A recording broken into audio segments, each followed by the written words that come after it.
Welcome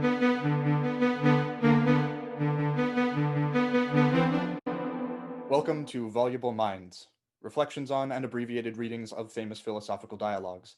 I'm Colin Wulff, Assistant Director of Religious Education at the Fourth Universalist Society in New York City. If you would like to skip the introductory segment on today's philosopher and dialogue and go straight to the reading, the timestamp posted in the video description will help you to do that. Thank you for joining us.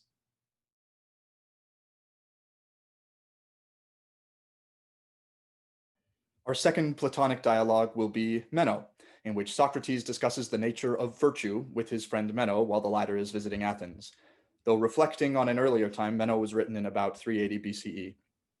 In addition to more usage of the Socratic disavowal of knowledge mentioned last time, we also see here a brief exposition of Plato's theory of knowledge as remembrance, the notion that we recollect what we already knew rather than truly learning anything for the first time in our mortal plane.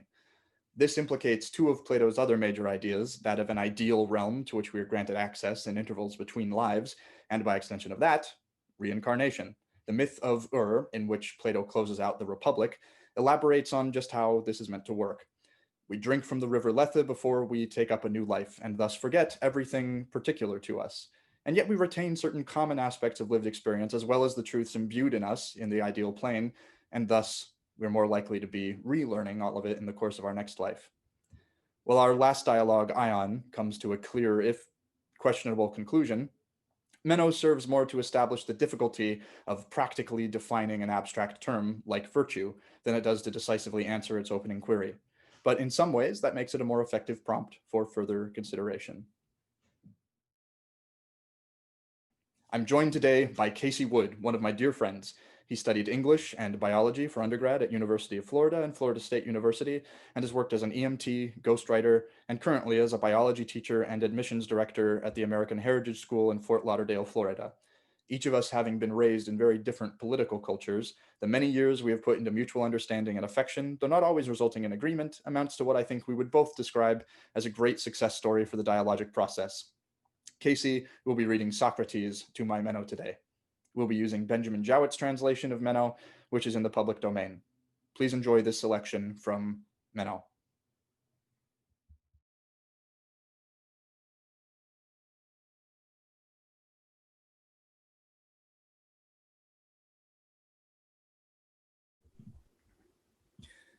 Can you tell me, Socrates, whether virtue is acquired by teaching or by practice, or if neither by teaching nor practice, then whether it comes to man by nature, or in what other way? Meno, I confess with shame that I know literally nothing about virtue. And when I do not know the is of anything, how can I know its qualities? How, if I knew nothing at all of Meno, could I tell if he was fair, or the opposite of fair, rich and noble, or the reverse of rich and noble? Do you think that I could? No, indeed. But are you in earnest, Socrates, in saying that you do not know what virtue is? And am I to carry back this report of you to Thessaly? Not only that, my dear boy, but you may say further that I have never known of anyone else who did, in my judgment. But by the gods, Meno, be generous and tell me what you say that virtue is. There will be no difficulty, Socrates, in answering your question. Let us take first the virtue of a man. He should know how to administer the state, and in the administration of it, to benefit his friends and harm his enemies. And he must also be careful not to suffer harm himself. A woman's virtue, if you wish to know about that, may also be easily described. Every age, every condition of life, young or old, male or female, bound or free, has a different virtue. There are virtues numberless, and no lack of definitions of them, for virtue is relative to the actions and ages of each of us in all that we do. And the same may be said of vice, Socrates. How fortunate I am, Meno. When I ask you for one virtue, you present me with a swarm of them which are in your keeping. Suppose that I carry on the figure of the swarm and ask of you, what is the nature of the bee? And you answer that there are many kinds of bees. And I reply, but do bees differ as bees because there are many and different kinds of them? Or are they not rather to be distinguished by some other quality, as for example, beauty, size, or shape? I should answer that bees do not differ from one another as bees. And if I went on to say, that is what I desire to know, Meno, tell me what is the quality in which they do not differ, but are all alike? Would you be able to answer? I should. And so of the virtues, however many and different they may be, They all have a common nature which makes them virtues. And on this, he who would answer the question, what is virtue, would do well to have his eyes fixed. Do you understand? I'm beginning to understand, but I do not as yet take hold of the question as I could wish.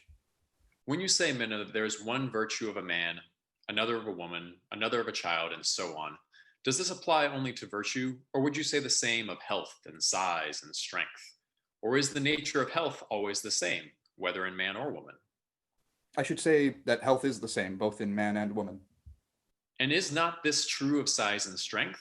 If a woman is strong, she will be strong by reason of the same form and of the same strength subsisting in her which there is in the man. I mean to say that strength as strength, whether of man or woman, is the same. Is there any difference? I think not. And will not virtue as virtue be the same, whether in a child or in a grown up person, in a woman or in a man? I cannot help feeling, Socrates, that this case is different from the others. But why? Were you not saying that the virtue of a man was to order a state? I did. And can a state or anything be well ordered without temperance and without justice? Certainly not.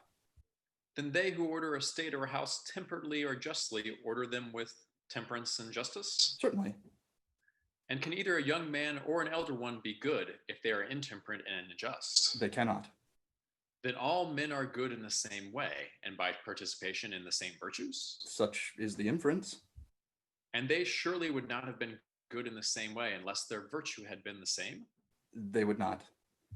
If you want to have one definition of them all, I know not what to say, but that virtue is the power of governing mankind. That is what I'm after. But once more, fair friend, according to you, if virtue is the power of governing, do you not add justly and not unjustly? Yes, Socrates, for justice is virtue. Would you say virtue, Meno, or a virtue? What do you mean? I mean, as I might say about anything, that a round, for example, is a figure and not simply figure. And I should adopt this mode of speaking because there are other figures. Quite right, and that is just what I'm saying about virtue, that there are other virtues as well as justice. What are they? Tell me the names of them, as I would tell you the names of the other figures if you asked me. Courage and temperance and wisdom and magnanimity are virtues, and there are many others. Yes, Meno. And again, we are in the same case. In searching after one virtue, we have found many, though not in the same way as before, but we have been unable to find the common virtue which runs through them all. Why, Socrates, even now I'm not able to follow you in the attempt to get at one common notion of virtue. I perplex others not because I'm clear, but because I'm utterly perplexed myself. And now I know not what virtue is, and you seem to be in the same case, although you did once perhaps know before you touched me. However, I have no objection to join with you in the inquiry.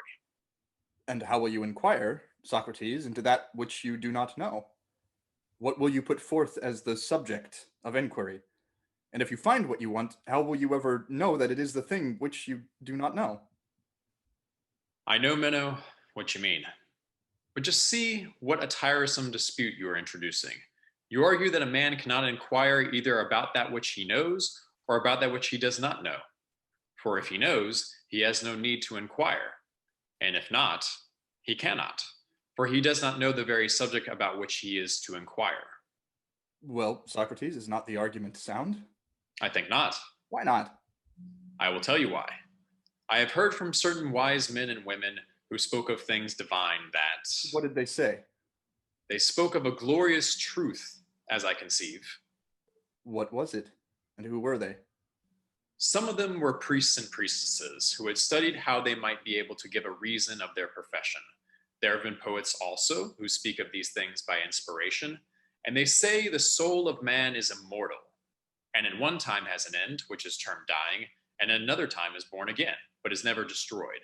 And the moral is that a man ought to live always in perfect holiness. The soul, then, being immortal, and having been born again many times, and having seen all things that exist, whether in this world or in the world below, has knowledge of them all. And it is no wonder to be able to call to remembrance all that it ever knew about virtue and about everything. For as all nature is akin, and the soul has learned all things, there is no difficulty in eliciting or learning out of a single recollection all the rest. For all inquiry and learning is but recollection. What do you mean by saying that we do not learn, and that what we call learning is only a process of recollection? I told you, Meno, you rogue. You ask whether I can teach you when I'm saying that there is no teaching, but only recollection, and thus you imagine that you will involve me in a contradiction. Indeed, Socrates, I protest that I had no such intention. I only asked the question from habit. But if you can prove to me that what you say is true, I wish that you would. It will be no easy matter, but I will try to please you to the utmost of my power.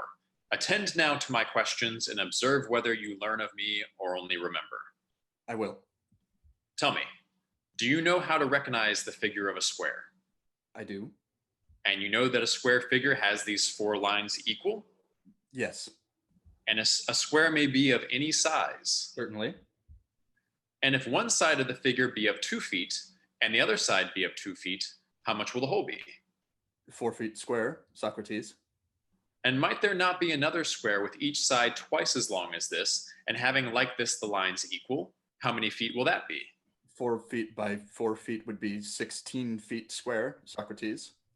Do you observe, Meno, that I am not teaching you anything, but only asking you questions? Were not all of these answers given out of your own head? Yes, they were my own. So you had in you those notions of yours? Yes. Then he who does not know may still have true notions of that which he does not know? He has. And at present, these notions have just been stirred up in him, as in a dream. But if he were frequently asked the same questions in different forms, he would know as well as anyone? I dare say. Without anyone teaching him, he will recover his knowledge for himself if he is only asked questions. Yes. And this spontaneous recovery of knowledge in him is recollection? True. And this knowledge which he now has, must he not either have acquired or always possessed? Yes. But if he always possessed this knowledge, he would always have known. Or if he has acquired the knowledge, he could not have acquired it in this life unless he has been taught geometry. For he may be made to do the same with all geometry and every other branch of knowledge. Now, has anyone ever taught him all this? No one ever did teach him. But if he did not acquire the knowledge in this life, then he must have had and learned it at some other time, Certainly, he must. which must have been the time when he was not a man. Yes. And if there have been always true thoughts in him, both at the time when he was and was not a man, which only need to be awakened into knowledge by putting questions to him, his soul must have always possessed this knowledge, for he always either was or was not a man. Obviously. And if the truth of all things always existed in the soul, then the soul is immortal. Wherefore, be of good cheer and try to recollect what you do not know, or rather what you do not remember. I feel somehow that I like what you're saying. This truth, too, you like for its familiarity. You but recollect it now. To sum up our inquiry, the result seems to be that virtue is neither natural nor acquired, but an instinct given by God to the virtuous. Nor is the instinct accompanied by reason, unless there may be supposed to be among statesmen someone who is capable of educating statesmen. And if there be such a one, he may be said to be among the living what Homer says that Tiresias was among the dead, that he alone has understanding, but the rest are flitting shades. And he in his virtue in like manner will be a reality among shadows. That is excellent, Socrates. Then, Meno, the conclusion is that virtue comes to the virtuous by the gift of God. But we shall never know the certain truth until, before asking how virtue is given, we inquire into the actual nature of virtue.